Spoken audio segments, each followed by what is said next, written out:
দোস্ত কেমন আছিস? আলহামদুলিল্লাহ। জিজ্ঞেস করবি না আমি কেমন আছি? না, প্রয়োজন মনে করি না। ভালো থাকার কারণেই তো ছেড়ে আসলাম। ধরে আর তোর বিয়ে ফ্রি।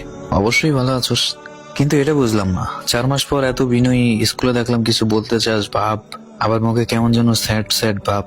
তোর নয়া বয়ফ্রেন্ড কই? সেগুলো বলার জন্য এসএমএস করা। দেখ দোস্ত, তুই আমারে তখন থেকে ইগনোর করতেছিলি, মানে সেই 4 মাস আগে রাহুলের সাথে রিলেশন করার কারণে স্কুলে দেখা হলে না চেনার মতো অন্যদিকে চলে যেতি, যা আমার কাছে খুবই খারাপ লাগতো। অনেক চেষ্টা করছি তোর সাথে যোগাযোগ রাখার জন্য, কিন্তু তুই রাখলি না, তাই আমিও আর বেশি বেশি করিনি। তোর এসব আজাইরা কথা শোনার জন্য বসে নেই। কিছু বললে তাড়াতাড়ি বল, নয়তো বাই। তুই এখনো রাগ করে আছিস আমার উপর? দোস্ত, আমি আমার লাইফে তোর থেকে বেস্ট কাউরেই পাই নাই রে। তুই চলে যাওয়ার পর থেকে আমি অনেকটাই চেঞ্জ হয়ে গেছি। নিজের কথাগুলো আগে তোর কাছে বলে বলে নিজের কষ্টটা হারাই ফেলতে পারতাম, কিন্তু তুই চলে যাওয়ার পর আমি এসব আর কাউকে বলে নিজেকে ভালো রাখতে পারতাম না। আমি সেদিন বলছিলাম না, রাহুল আমাকে বুঝে।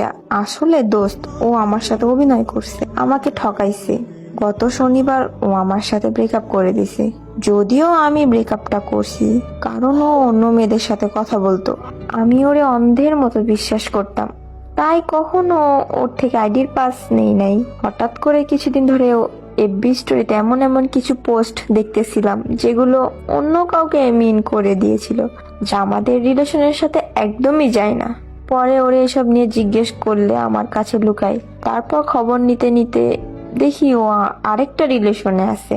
আমি যে কি অবস্থায় আছি দোস্ত আমি জানি না। লাইফে ফার্স্ট রিলেশন ছিল, না কান্না করতে পারতেছি না কাউরে বলতে পারতেছি। তুই ছাড়া আমারে বোঝার মতো কেউ নাই। এই সময় অন্তত তুই আমার থেকে দূরে যাস না, আমি মরে যাব। ওই দিন বলছিলি না যে আমি কান্না করব? বিশ্বাস কর দোস্ত, আমি টাইপিং করতে পারতেছি না চোখের পানির জন্য। তোর মতো বেস্ট ফ্রেন্ড আমি আর আমার লাইফে ব্যাক আসতে দিব না। সেদিন আমিও কেঁদেছি। তুই আমার সেদিনের পর থেকে ভালো করে মেসেজ দিয়ে জিজ্ঞাসা করতে চাসনি আমি কেমন আছি বা কেমন থাকবো তুই চলে যাওয়ার পর। নতুন বয়ফ্রেন্ড পেয়ে সেদিন তুই আমাকে 2 টাকার মূল্য দেস নাই। তোরে কেয়ার করে, তোরে ভালোবাসে, তুই নিজেই তো বললি। এখন কেন বেইমানি করছে? আমি জানতাম ও ভালো না, তাই তোরে আমি ওর ব্যাপারে বলছিলাম, কিন্তু তুই আমাকে না বুঝে ওর পক্ষ নিয়ে কথা বলছিস এবং আমার চোখের পানি হানি ছাড়ছস। তো প্লিজ এইভাবে বলিস না। আমি কতটা ভেঙে গেছি তোরে বোঝানোর মতো ক্ষমতা আমার নাই, কিন্তু আমি তোরে আমার লাইফে আবার চাই।